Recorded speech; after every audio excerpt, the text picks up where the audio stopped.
ஓம் சாந்தி. எல்லோரும் குஷியாக இருக்கிறீங்களா? 12/12/2025 சாக்கார முரளி. பாப்தாதா சொல்கிறாங்க, இனிமையான குழந்தைகளே, சத்தியமான தந்தை மூலமாக இந்த சங்கமயுகத்தில் தான் உங்களுக்கு சத்தியமான வரதானம் கிடைக்கிது. கடவுளே சிவன் வரம் கொடுக்குறாருன்றது தான் ரொம்ப ஃபேமஸ் புராணங்களில். அது இப்போ தான் நடக்குது. அது உங்களுக்கு தான் அது கிடைக்கிது. அதனால் நீங்கள் ஒருபொழுதும் பொய் சொல்ல முடியாது. கேள்வி: விகாரமற்றவர். ஏன்னா பாபா சத்தியத்தை நமக்கு போதிக்கிறார். அப்போ நம்ம வாயிலிருந்து வர்றதெல்லாம் இனி சத்தியம் மட்டுமே. கேள்வி: விகாரமற்றவர்களாக ஆகணும் அப்படின்னா குழந்தைங்க ஒரு முயற்சி கண்டிப்பாக பண்ணணும். அது என்ன முயற்சி? ஆத்ம அபிமானி ஆகிறதுக்கான முயற்சி இல்லையா? நான் ஒளியாக இருக்கிறேன், ஆனந்த ஒளியாக, அமைதி ஒளியாக, தூய்மை ஒளியாக இருக்கும்போது எங்கேருந்து கோபம் காமம் எல்லாம் வரும்? அப்போ விகாரமற்றவர் ஆகணும்னா முதல் வேலை ஆத்ம அபிமானி ஆகணும். அதே மாதிரி பிறரிடம் பேசும்போது பூர்வ மத்தியில் இருக்கிற ஆத்மாவை மட்டும் பார்க்குற பயிற்சி இருக்கணும். நீங்கள் ஆத்மாவாகி ஆத்மா கிட்ட பேசுங்க, அதாவது ஒளியாகி ஒளிக்கிட்ட பேசுங்க, ஒளியை மட்டும் பாருங்கள். பாபா என்ன பண்ணுறாரோ அதை அப்படியே நம்மளை பண்ண சொல்கிறார். அதேமாதிரி ஆத்மாவாகி கேளுங்க, ஆத்மா கிட்ட சொல்லிகிட்டு இருக்கிறாங்க. தேகத்தின் மீதே பார்வை போகக்கூடாது. இதுதான் முக்கியமான முயற்சி நிர்விகாரி ஆகிறதுக்கு. ஆனால் இந்த முயற்சியில் தான் தடை வரும். இல்லை மற்ற விஷயங்கள் வரும்போது அந்த ஆத்ம பயிற்சி கட்டாயிடும். அதுதான் தடை. அது கட்டாகாமல் பார்த்துக்கணும், இந்த ஜோதியை அணையாமல் பார்த்துக்கணும். இதோடைய நினைவு தான் பக்தி மார்க்கத்தில் விளக்கு அணைஞ்சிடக்கூடாது. அணைஞ்சா அபசகுனம்லாம் சொல்லுவாங்க இல்லையா? ஆத்ம ஜோதி அணையாமல் இருக்கிறது தான் அது. முடிந்த வரை இந்த பயிற்சி பண்ணிக்கிட்டே இருங்க. நான் ஆத்மா, நான் ஆத்மா, நான் ஆத்மா, நின்ன ஆத்மா, உட்காந்த ஆத்மா, சாப்பிட்ட ஆத்மா, நான் ஆத்மா ஆத்மான்னு மைண்டுக்குள்ளே ஓடிக்கிட்டே இருக்கணும். அதை தான் அவங்க ஓம் ஓம் ஓம்னு சொல்லிக்கிட்டே இருக்கிறாங்க. அவங்க சொல்கிற அளவுக்கு நான் ஆத்மா நான் ஆத்மான்னு சொன்னாலே பக்காவாகிடுவோம். ஓம் நம சிவாய. பாடல். ஓம்னா ஆத்மா, நம சிவாயனா என் தந்தை சிவனை நமஸ்கரிக்கிறேன். ஓம் சாந்தி. இனிமையான குழந்தைங்களுக்கு பாபா சிருஷ்டி சக்கரம் எப்படி சுற்றுதுன்னு ஞாபகப்படுத்துகிறார். தந்தை மூலமாக நாம் தெரிஞ்சுக்கிட்ட எந்த விஷயமோ அல்லது பாபா நமக்கு கொடுக்குற இந்த வழி ஸ்ரீமத்தோ உலகத்தில் யாருக்குமே தெரியாது. நீங்கள் தான் பூஜைக்குரியவர்கள், நீங்களே தான் பூஜாரிகள் அப்படிங்கிற அர்த்தம் கூட பாபா தான் நமக்கு புரிய வைக்கிறார். அது நம்முடைய மகிமை, கடவுளுடைய மகிமை கிடையாது. அவர் எப்பவுமே பூஜாரி ஆகிறது கிடையாது. யார் பூஜைக்குரியவர்களாக உலகத்துக்கே எஜமானர்களாக ஆகிறாங்களோ அவங்களே தான் பிறகு அரை கல்பம் கழித்து பூஜாரியாகவும் ஆகிறாங்க. பரமாத்மா ஒன்றும் அரை கல்பம் கழித்து பூஜாரி ஆகிறது கிடையாது. இதுதான் சரியான விஷயம்னு இப்போ நமக்கு ஞாபகம் வந்துடுச்சு. சிருஷ்டியுடைய முதல் இடை கடை பற்றிய செய்தியை பாபா தான் கரெக்டாக சொல்கிறார். மனிதர்கள் பிக் பேங் தியரின்றாங்க, மண்ணிலிருந்து ஆதாமியாவால் பறிச்சாருன்றாங்க, என்னென்னமோ சொல்லிகிட்டு இருக்கிறாங்க. தப்பு இல்லை, ஏன்னா அவங்க ஒன்றும் ஞானக்கடல் கிடையாதே. ஞானக்கடலுக்கு தான் இந்த ஞானம் தெரியும். ஸ்ரீகிருஷ்ணருடைய மகிமை கிடையாது ஞானக்கடல்ன்றது. ஏன்னா அந்த கிருஷ்ணன்ற பேரே உடம்புடைய பேர். அப்போ அவர் தேகதாரி, அதனால் அவருக்குள்ள முழு ஞானம் இருக்க முடியாது. இப்போ அவருடைய ஆத்மா இந்த கடைசி ஜென்மத்தில் சிவபாபா கிட்ட இருந்து தான் இந்த ஞானத்தை எடுத்துகிட்டு இருக்குது. இது எவ்வளோ அதிசயமான விஷயம். தந்தையை தவிர வேறு யாருமே இதை புரிய வைக்க முடியாது. இப்படியே பல சாது சந்நியாசிகள் பலவிதமான ஹடயோகமெல்லாம் கற்றுத்தந்தபடி இருக்கிறாங்க.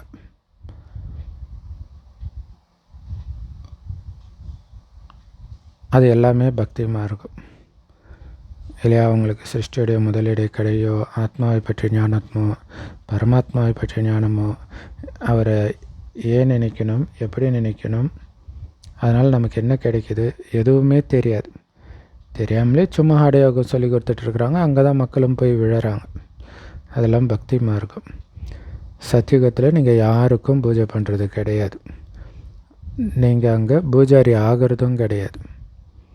ஏன்னா நீங்களே அங்கே பூஜைக்குரியவராக இருக்கிறீங்க. ஆனால் இந்த பக்தி மார்க்கத்தில் பாருங்கள், இந்த பிரம்மா பாபா கூட பூஜை பண்ணிட்டு தான் இருந்தார். இல்லை, பூஜைக்குரியவராக இருந்த அதே நாராயணனுடைய ஆத்மா கலியுகத்தில் வரும்போது பூஜாரி ஆயிடுச்சு. ஸோ பிரம்மா பாபா மட்டும் கிடையாது, முழு உலகமுமே இப்போ பூஜாரியாக தான் இருக்குது. புது உலகத்தில் ஒரே ஒரு பூஜைக்குரிய தேவதைகளுடைய தர்மம் மட்டும்தான் இருக்கும். நாடகப்படி இது முற்றிலும் சரி அப்படின்னா குழந்தைகளாகிய உங்களுக்கு மட்டும்தான் இப்போ தெரிஞ்சிருக்குது, ஞாபகம் வந்துருக்குது இல்லையா? இவ்வளோ தெளிவாக இருக்குது. ஆனாலும் மற்றவர்களால் இதை புரிஞ்சிக்க முடியாது.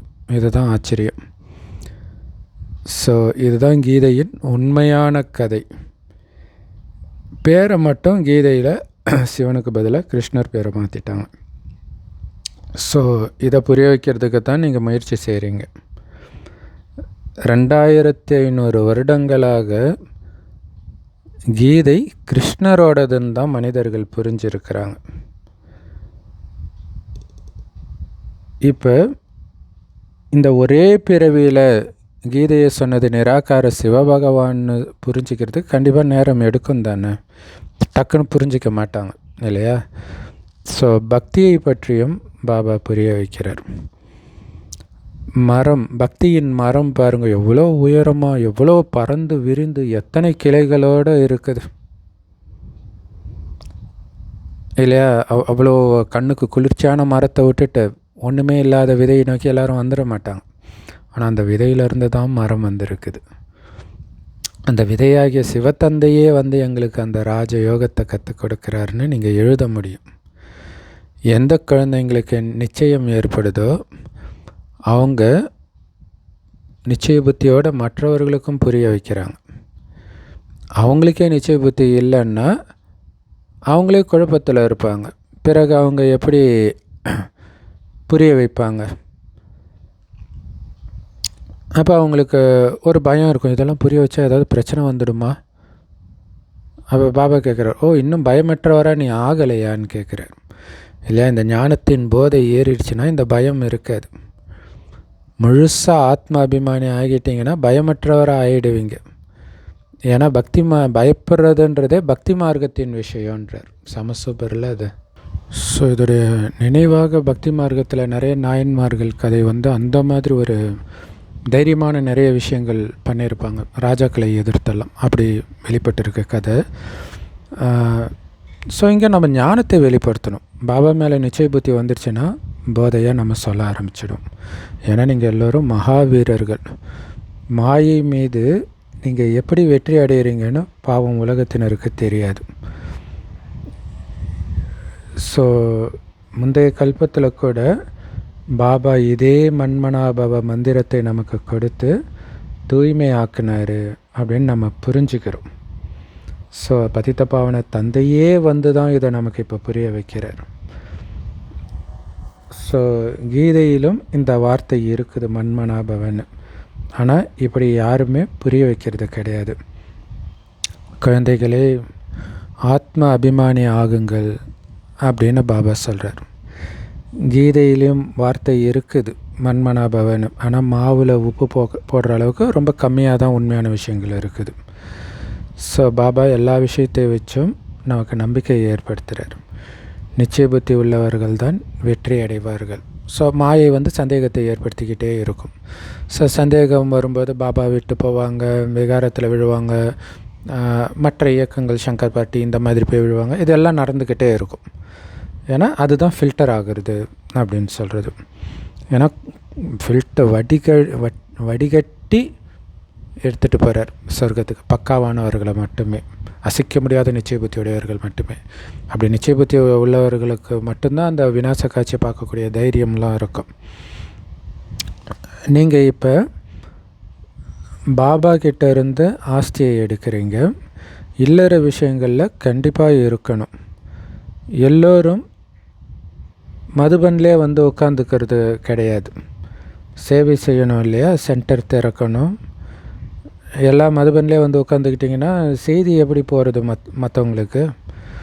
ஸோ நீங்கள் மீட்பு படையினர், எல்லோரும் மாட்டிக்கிட்டு இருக்கிறாங்க விகாரத்தில், அவர்களை மீட்கணும், மாயின் சங்கிலியிலிருந்து மீட்கணும்னு பாபா சொன்னார் இல்லையா.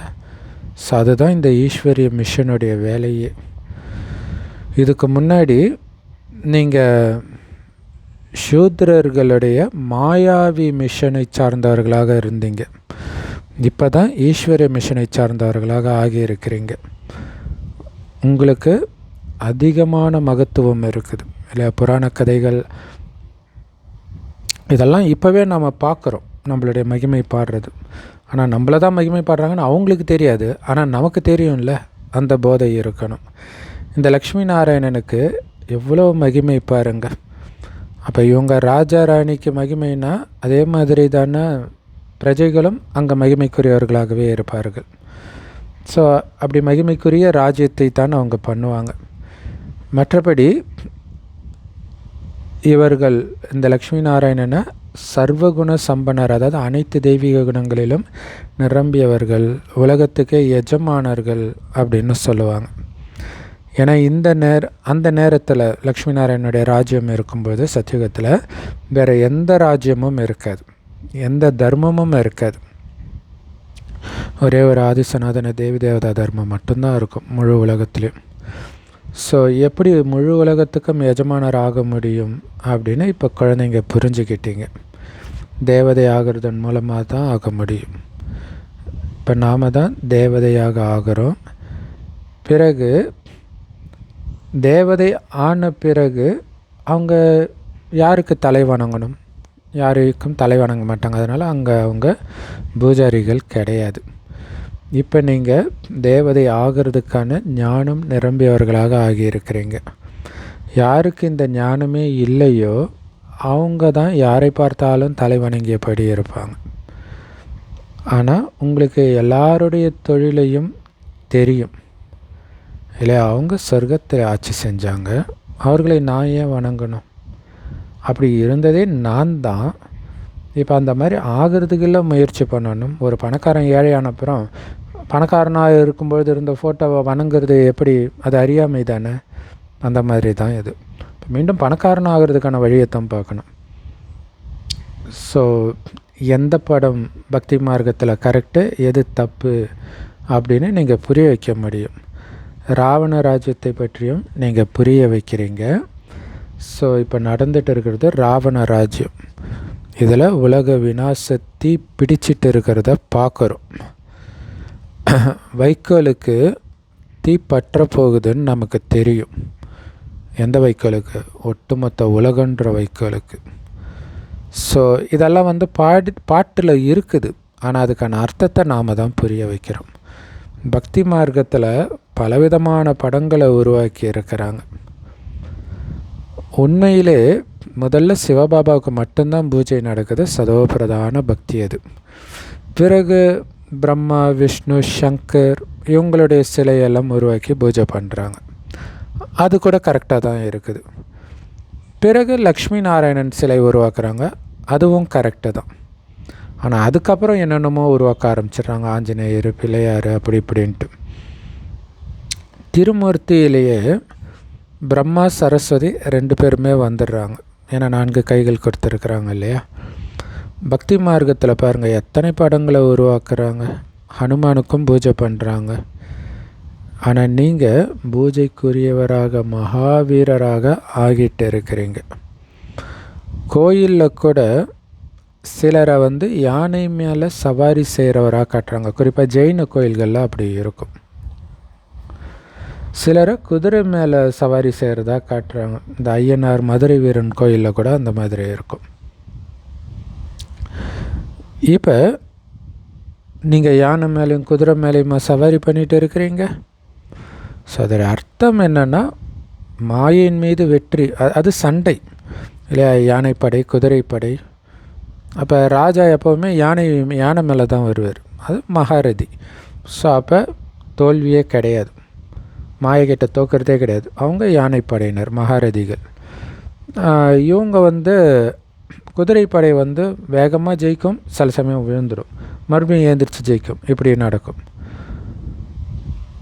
மகாரதின்னா யானை மேலே சவாரி செய்கிறதா காட்டுறாங்க.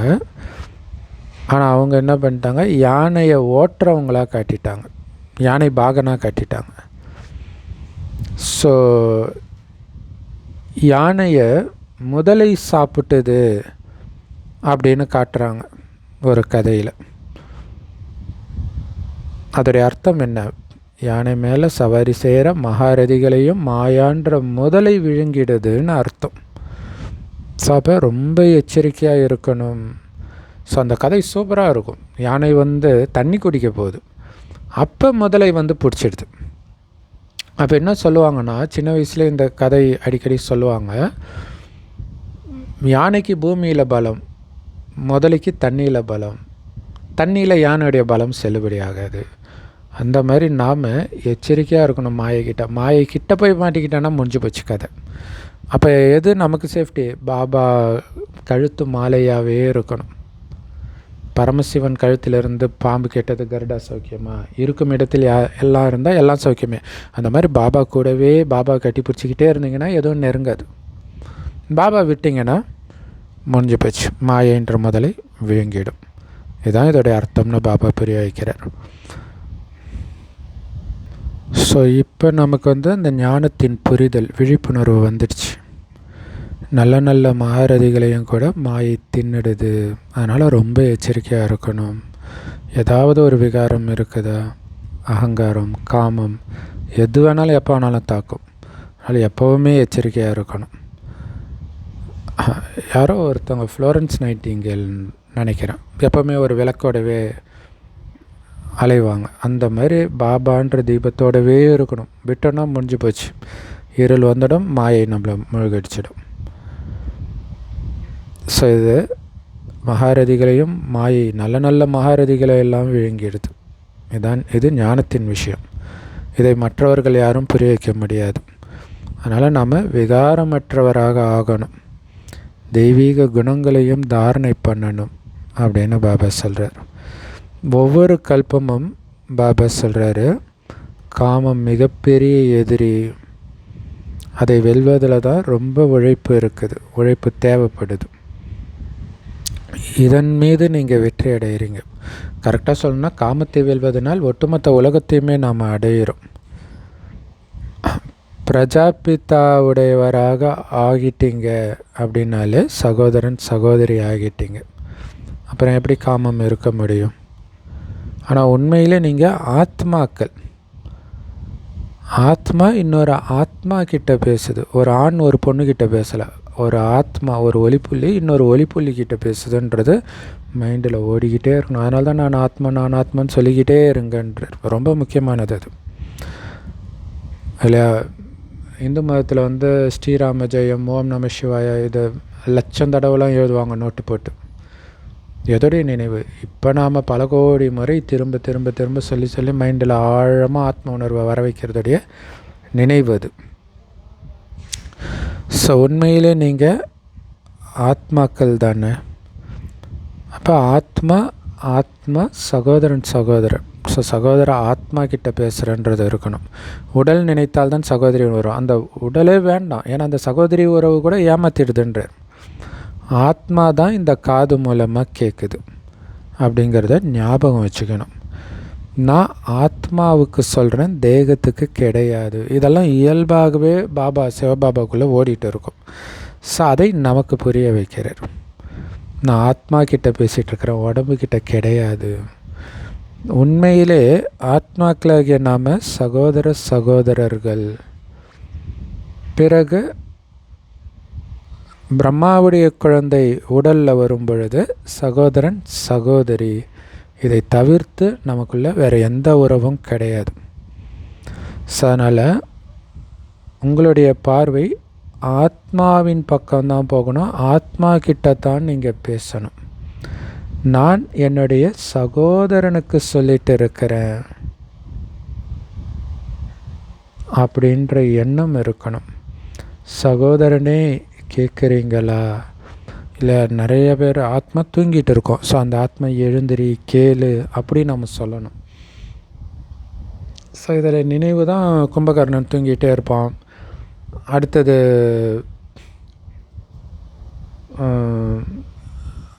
சிவன் பார்வதி அமரக்கதை சொல்லும்போது பார்வதி தூங்கிடுவாங்க.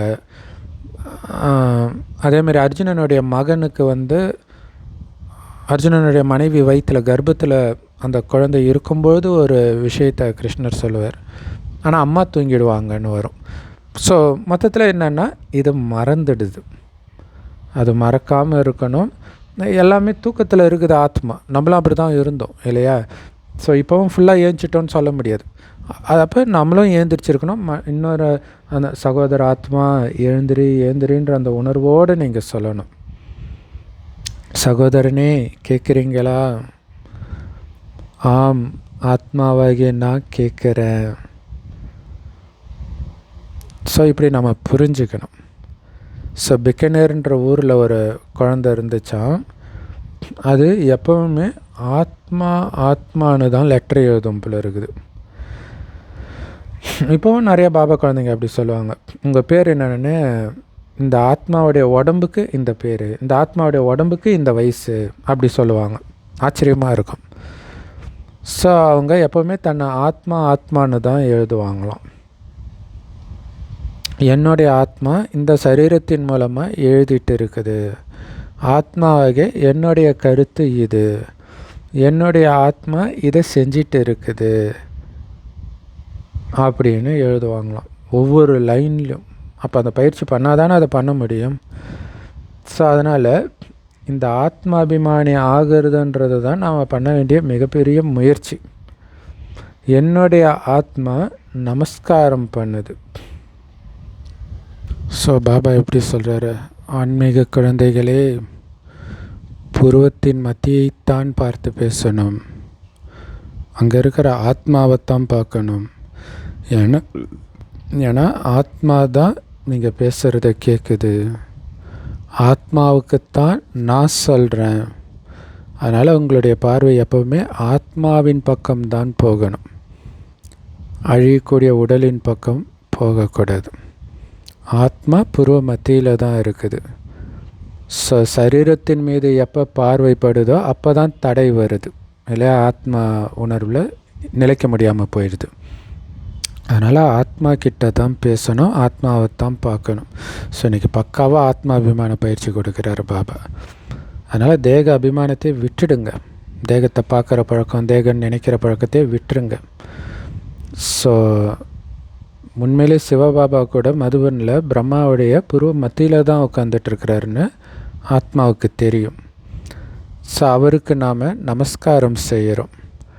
நான் ஆத்மா தான் கேட்குது அப்படிங்கிற இந்த ஞானம் உங்கள் புத்தியில் இப்போ இருக்குது. இதுக்கு முன்னாடி கிடையாது இந்த ஞானம். இந்த தேகம் ஆத்மா தன் நடிக்கிறதுக்காக கிடைச்சிருக்குது இல்லையா? தேகத்தை வச்சு தான் நடிக்க முடியும். ஆனால் நடிக்கிறது ஆத்மா. ஆனால் அந்த உடலை கொண்டு நடிக்கிறனால அந்த உடம்புக்கு பேர் வைக்கப்படுது. இந்த நேரத்தில் நீங்கள் ஆத்மா அபிமானியாகி திரும்பி போகணும் இல்லையா? நான் ஆத்மான்னு நீங்கள் நினச்சாலே தேக உணர்வு ஃபுல்லாக கட்டாகும் போதே தேக உணர்வோடைய பற்று, காமம் எல்லாமே கட்டாயிடும். இப்போ ஆனந்தமாக போயிடுவீங்க. ஸோ இந்த பேர், தேகத்துக்கான பேர் நடிக்கிறதுக்காக வைக்கப்பட்டிருக்கு. ஏன்னா பேர் இல்லாமல் எப்படி அவங்கள கூப்பிட்றது, எப்படி காரியம் செய்கிறது இல்லை? யார் இதை பண்ணான்னா அவன் பேர் சொன்னால் தானே நமக்கு தெரியும். ஆத்மா பண்ணிச்சுன்னா எந்த ஆத்மான்னு தெரியும். ஸோ சொர்க்கத்தில் கூட வேலையெல்லாம் நடக்கும் தானே. அதனால் அங்கேயும் உடலுக்கு பேர் வைக்கப்படுது. ஆனால் நீங்கள் சதோபிரதானமாக அங்கே இருப்பீங்க. அதனால் அங்கே எந்த கர்மமும் நடக்காது. அங்கே பாவகர்மமாக ஆகிற மாதிரி எந்த கர்மமும் நீங்கள் செய்ய மாட்டீங்க. ஏன்னா அங்கே மாயின் ராஜ்யமே இருக்காது. ஆத்மாக்களாகிய நீங்கள் இப்போ திரும்பி பரந்தாமத்துக்கு போகணும், அங்கேருந்து சொர்க்கத்துக்கு போகணும் அப்படின்னு பாபா சொல்கிறார். இப்போ நமக்கு இருக்கிறது பழைய உடம்பு. புத்தம் புதிய உடம்பு கிடைக்க போகுது சத்தியுகத்துக்கு. ஸோ அங்கே போயிட்டு இருக்கிறீங்க. ஆனால் புது உடம்பு கிடைத்த பிறகு இந்த ஞானத்துடைய அவசியம் கிடையாது. அதனால் அங்கே உங்களுக்கு இந்த ஞானம் இருக்காது.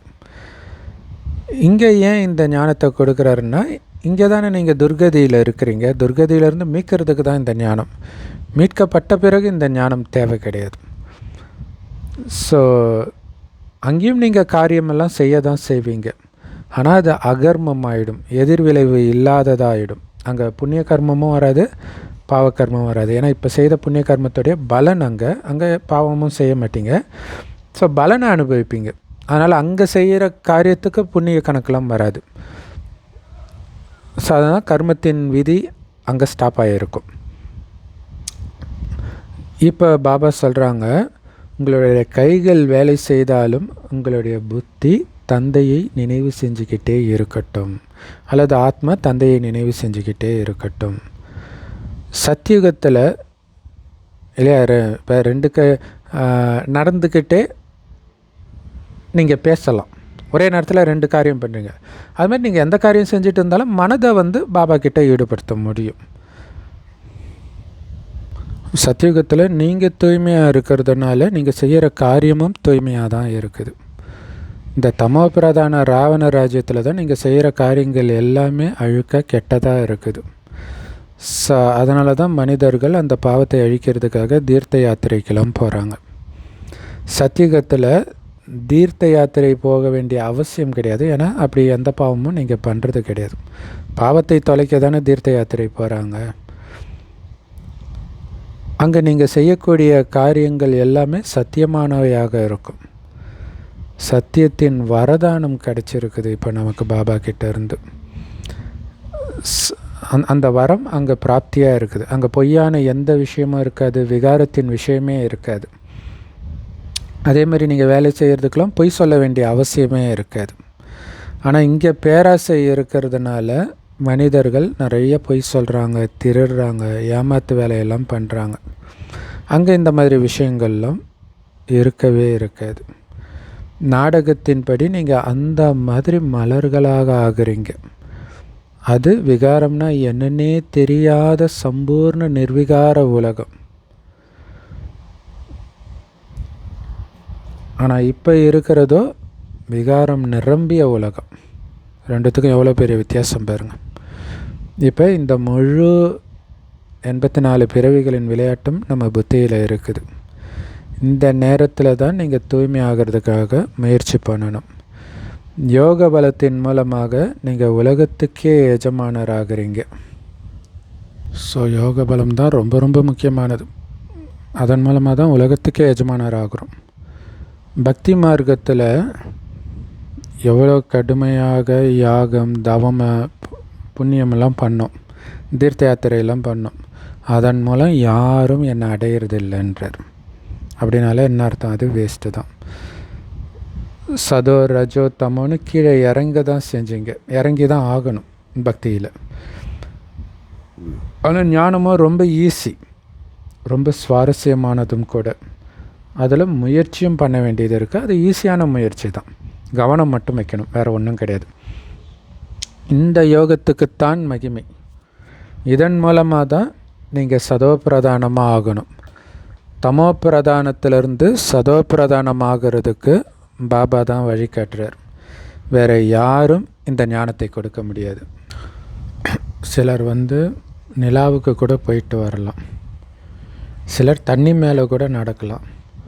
அதுக்காக அதெல்லாம் ராஜயோகம் கிடையாது.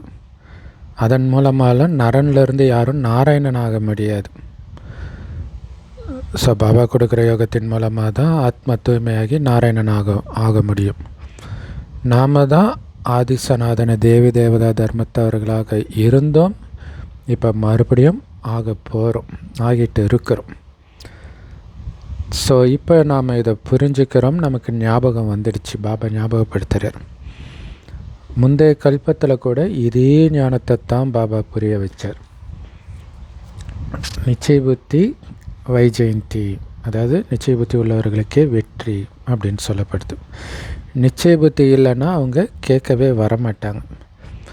நிச்சய புத்தி உள்ளவராக இருந்து பிறகு சந்தேக புத்தியுடையவராக ஆகிடுறாங்க. நிறைய நல்ல நல்ல மகாரதிகள் கூட சந்தேகத்தில் வந்துடுறாங்க. மாயின் கொஞ்சம் புயல் காற்று வீசினாலும் கூட தேக அபிமானம் வந்துடுது. ஸோ ரொம்ப எச்சரிக்கை இல்லையா. இப்போ சங்கர் பார்ட்டி வந்து அதிவேகத்தில் தன்னுடைய வேலையை காட்டுது. நிறைய பாபா குழந்தைங்க விழுந்துட்டு இருக்கிறாங்க பாவம்.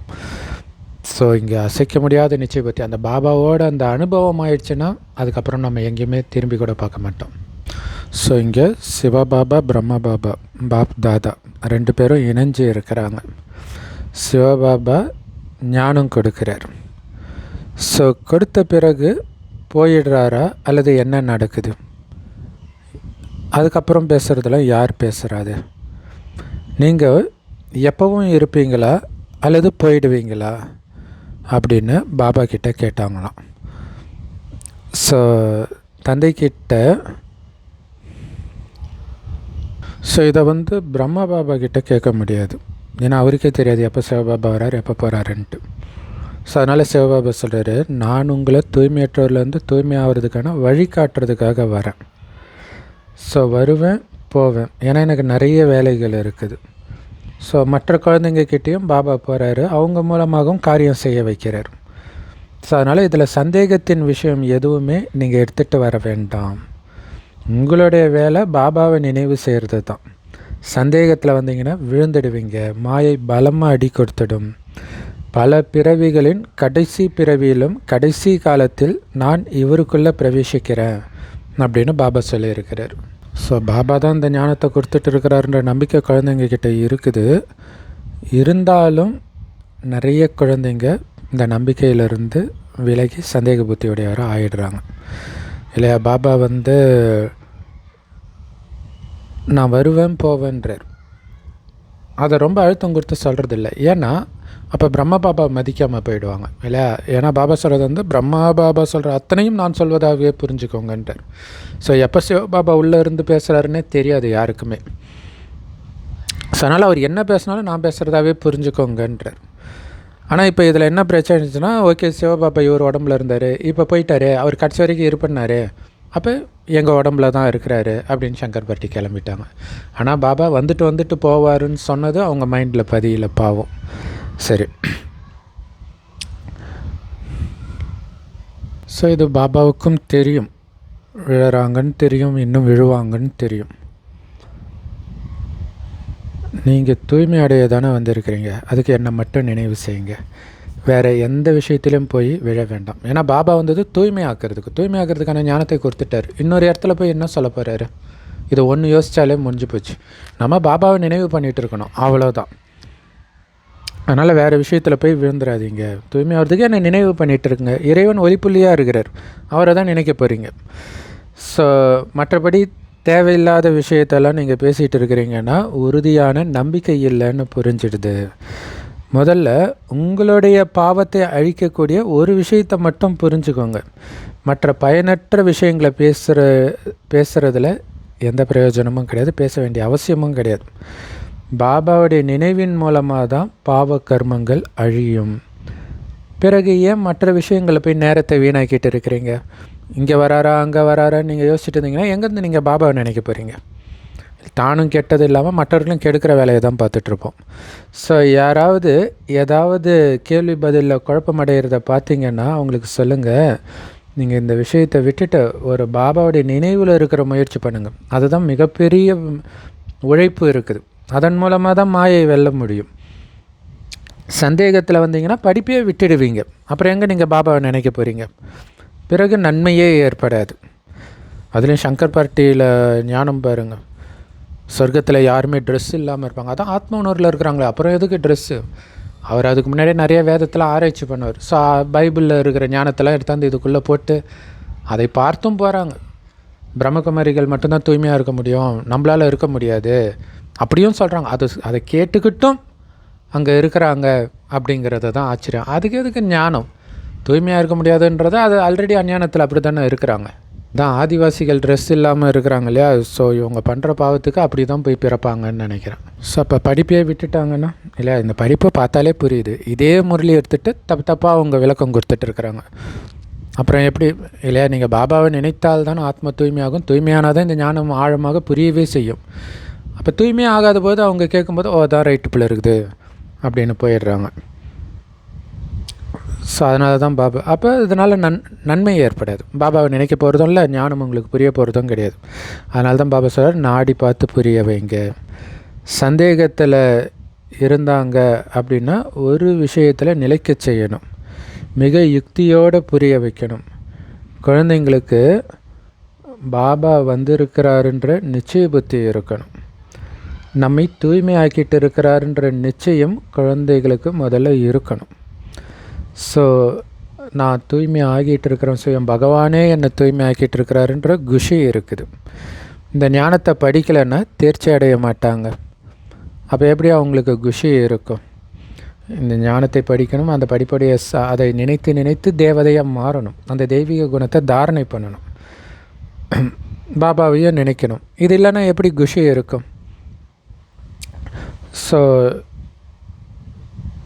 அந்த லௌகீக ஸ்கூலில் கூட ஒரு கிளாஸில் எல்லோருக்கும் ஒரே படிப்பு தான் படிக்கிறாங்க.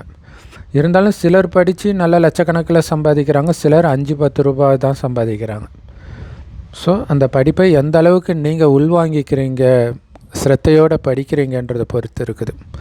உங்களுடைய லட்சியமே லக்ஷ்மி நாராயணன் ஆகிறது, ராஜ்யம் ஸ்தாபனை ஆகிட்டு இருக்குது. இல்லை, லக்ஷ்மி நாராயணன் தான் டாப் போஸ்ட், அது ஆகிறது தான் நம்முடைய லட்சியம். நீங்கள் ஏன்னா இப்போ ராஜ்யம் உருவாகிட்டு இருக்கு, நீங்கள் அதை அடையலைன்னா அடுத்தடுத்து இருக்கிற பதவிக்கு வந்துடுவீங்க. நீங்கள் மனிதன்லேருந்து தேவதையாக போகிறீங்க. தேவதைகளுடைய ராஜ்யம் மிகப்பெரிய ராஜ்யம். அதில் உயர்ந்த பதவி அடையிறதுங்கிறது நீங்கள் எப்படி படிக்கிறீங்க, உங்களுடைய நடத்தை எந்த அளவுக்கு சீர்திருந்தி இருக்குதுன்றதை பொறுத்து இருக்குது. உங்களுடைய நடவடிக்கைகள் ரொம்ப நல்லா அற்புதமாக தெய்வீகமாக இருக்கணும். ஸோ பிரம்மா பாபா கூட தன்னை பற்றி சொல்கிறாரு, இன்னும் எனக்கே கர்மாதீத்த நிலை உருவாகலை, நானும் முயற்சி பண்ணிகிட்ருக்கிறேன். இது வந்து சாக்கார முரளி. ஸோ அப்போ சொல்கிறார், நானும் சம்பூர்ணமாகணும், இன்னும் ஆகலை. ஞானமும் ரொம்ப ஈஸி, பாபாவை நினைக்கிறது கூட ரொம்ப ஈஸி, ஆனாலும் நினைவு செய்தால்தானே.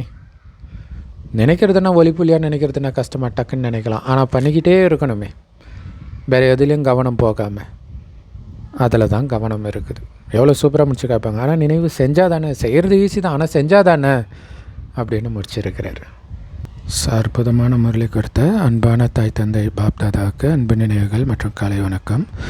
பாபா சொல்கிறாங்க, எந்த ஒரு விஷயத்திலும் உங்களுக்கு சந்தேக புத்தியே வரக்கூடாது. சந்தேக புத்தி வந்துச்சுன்னா படிப்பை விட்டுடுவீங்க, உங்களுக்கு எந்த நன்மையும் நடக்காத அப்புறம். ஸோ தூய்மை ஆகிறதுக்கு தான் வந்துருக்கிறீங்க. அதனால் ஒரு பாபாவை மட்டும் நினைவு செய்யணும், மற்ற விஷயமே நமக்கு தேவை கிடையாது. சரீரத்தின் மீது பார்வை போகும்பொழுது தான் ஆத்ம உணர்வுக்கு தடை வருது. அதனால் எப்போவுமே பூர்வ மத்தியில் இருக்கிற ஆத்மாவை தான் பார்க்கணும். ஆத்மானு புரிஞ்சிக்கிட்டு, உங்களையும் ஆத்மான்னு புரிஞ்சுக்கிட்டு இன்னொரு ஆத்மா கிட்ட தான் பேசணும், உடம்பு கிட்ட கிடையாது. ஸோ அப்படியே ஆத்மாபிமானி ஆகணும். ஆத்மாபிமானி ஆனாலே பயமற்றவர் ஆகிடுவீங்க. ஸோ பயமற்றவராகி நிச்சய புத்தியோட சேவை செய்யணும். வரதானம், சதா தந்தையின் அழிவற்ற மற்றும் சுயநலமற்ற அன்பில் மூழ்கி இருக்கக்கூடிய மாயா ப்ரூஃப் ஆகுங்கள்.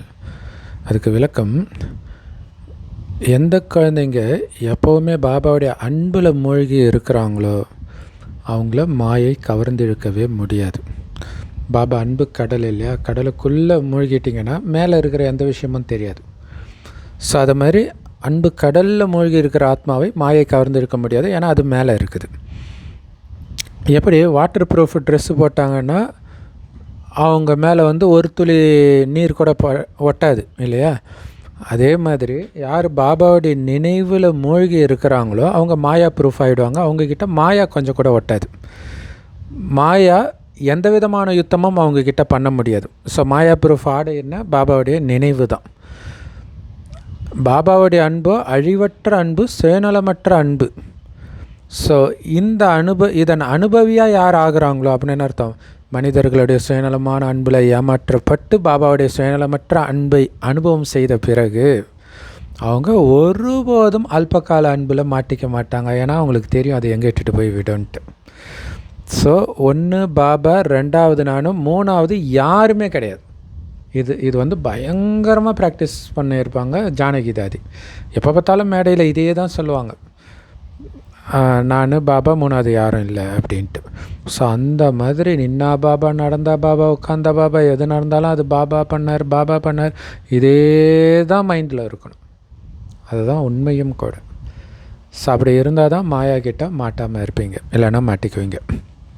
ஸ்லோகன்: விடுபட்ட அதாவது விடுபட்ட நிலையிலும் அன்பாகவும் அதே நேரத்தில் விலகிய நிலையிலும் இருந்து யார் காரியம் செய்கிறாங்களோ அவங்களால மட்டும்தான் ஒரு வினாடியில் முற்றுப்புள்ளி வைக்க முடியும் அந்த காரியத்திலேருந்து, இல்லைன்னா காரியம் அவங்கள பிடிச்சி இழுத்துடும். ஸோ அப்போ விலகிய தன்மையிலே. ஸோ இது அந்த சில கிராமங்களுக்கு அவ்வளோ பஸ்ஸு வராது. ஒரு பஸ்ஸு 4 மணி நேரத்துக்கு ஒரு தடவை வருதுன்னு வச்சுக்கோங்க. ஸோ அந்த பஸ்ஸு வர்றதுக்கு வெயிட் பண்ணுற நேரத்தில் அங்கே இருக்கிற ஏதோ பசங்களோட அப்படி விளையாடுறாங்கன்னு வச்சுக்கோங்க. விளையாண்டாலும் பஸ் எப்போ வரும்ன்ற கவனம் இருந்துக்கிட்டே இருக்கும். அப்படின்னா என்ன அர்த்தம்? ஆர்வமும் இருக்கிற மாதிரி இருக்கும், விலகியும் விளையாடுவோம். அப்போ தான் டக்குன்னு போக முடியும். இதில் ஆர்வம் வந்துச்சுன்னா அதை விட்டுருவோம். ஸோ அப்படி நம்மளை அழைச்சிட்டு போகிறதுக்கு தான் பாபா வந்திருக்கார். அதனால தான் அச்சானக், எவர் ரெடியாக இருங்க, திடீர்னு கூப்பிட்ருவேன் அப்படின்னு சொல்கிறார். ஸோ அதனால தான் இந்த டிராஃபிக் கண்ட்ரோல் என்ன வேலை செஞ்சாலும் டக்குன்னு விட்டுட்டு அப்படியே பாபா நினைவில் முழுக்கிடுங்க. நம்மளுடைய நினைவு முஸ்லீம் மதத்தில் அந்த 5 வேளை தொழுகை கரெக்டாக அந்த டைம் பண்ணுறாங்க இல்லையா? ஸோ அப்போ எல்லாத்துலேருந்தும் விடுபட்டு இருந்தால் தான் அதை செய்ய முடியுன்றார். அதை செஞ்சாலே விடுபட்ட உணர்வும் வந்துடும். அவ்யக்தேஸ்வரா கர்மாதித்த நிலை ஆகிறதுக்கான பயிற்சி. கர்மாதித்த நிலைனாலே கர்மங்களுக்கு வசமாகாத நிலைன்னு அர்த்தம். ஸோ யார் எஜமானராகி அதிகாரியாகி கர்மேந்திரங்களை தன் வழிப்படி நடத்துகிறாங்களோ அவங்க தான் கர்மேந்திரியத்தின் சம்பந்தத்தில் வராங்கன்னு அர்த்தம். கர்மேந்திரியத்தின் பந்தனத்தில் வரல. நான் அதிகாரி, நான் சொல்கிறத நீ கேட்கணும், அப்படி அது சொல்கிறத நம்ம கேட்கக்கூடாது. ஸோ அப்போ அழியக்கூடிய ஆசையில் இருந்தெல்லாம் விடுபட்டு, ஏன்னா அழியக்கூடிய ஆசையை தான் கர்மேந்திரியம் தூண்டும். ஸோ அதில் இருந்தெல்லாம் விடுபட்டு நான் என்ன காரியம் செய்யணும்னு நினைக்கிறேனோ அந்த காரியத்தை கர்மேந்திரியங்கள் மூலமாக நடத்த வைப்பாங்க கர்மாதித்த நிலையில் இருப்பவர்கள். ஸோ ஆத்மான்ற எஜமானரை காரியங்கள் தன்னுடைய அடிமையாக ஆக்கிடக்கூடாது. நான் நினைத்தால் அது செய்வேன், இல்லாட்டினா டக்குன்னு அதிலேருந்து விடுபடுவேன். ரெண்டுமே என் மனநிலையை பாதிக்காது. இல்லை ஒரு காரியம் செஞ்சுருக்கும்போது டக்குன்னு அது பிடுங்கணும், ஐயோ எனக்கு அப்படியே பைத்தியம் பிடிச்ச மாதிரி இருந்துச்சு, ஹார்ட் அட்டாக்கே வந்த மாதிரி ஆயிடுச்சு. ஏன்னா அந்த கர்மத்தில் உங்களுடைய புத்தி போய் ஒட்டிக்கிச்சு. ஸோ அப்போ அடிமை ஆயிட்டீங்கன்னு அர்த்தம். ஆனால் நான் ஆத்மா எஜமானன்ற அந்த உணர்வில் காரியம் செய்கிறீங்கன்னா அது உங்களை அடிமையாக்க முடியாது. அதனால் அது வெற்றி அடைந்தாலும் தோல்வி அடைந்தாலும் தடை வந்தாலும் உங்களுக்கு எந்த விதமான தாக்கத்தையும் ஏற்படுத்தக்கூடாது. அப்போ தான் ஆத்மா எஜமானர் சீட்டில் உட்காந்துட்டு காரியம் செய்யுதுன்னு அர்த்தம். அதிகாரியாகி காரியம் செய்ய வச்சுக்கிட்டே இருக்கணும். கர்மேந்திரியங்களை செய்விப்பவராகி காரியத்தை செய்ய வைக்கிறது. இதுக்கு பேர் தான் கர்ம சம்பந்தத்தில் வர்றது, கர்ம பந்தனம் கிடையாது. ஸோ கர்மாதீத் ஆத்மா கர்ம சம்பந்தத்தில் தான் வருவாங்களே தவிர கர்ம பந்தனத்தில் வரமாட்டாங்க இல்லையா? அதன் வசமாக மாட்டாங்க. அதே மாதிரி பிறருடைய சம்பந்தத்தில் வருவாங்க, பிறருடைய பந்தனத்தில் வரமாட்டாங்க. அர்த்தம் அவங்களுடைய ஒரு நடவடிக்கையினால் உங்களுடைய மனநிலை மாறாமல் இருக்கும் அப்படின்னு அர்த்தம். சர்வாதிகாரியாக இருக்கிறதுன்னு அர்த்தம் கிடையாது. உங்கள் மனநிலை ஒரே சீராக இருக்குதுன்னு புரிஞ்சுக்கணும். ஏன்னா அவங்கள திருப்தி இல்லாமல் படுத்தணும். ஆனாலும் உங்களுடைய மனநிலை என்னடா அவங்க இப்படி பண்ணுறாங்களே அப்படின்ற அந்த ஒரு பதற்றம் வரக்கூடாது. செம்ம பவர்ஃபுல்லான முரளி.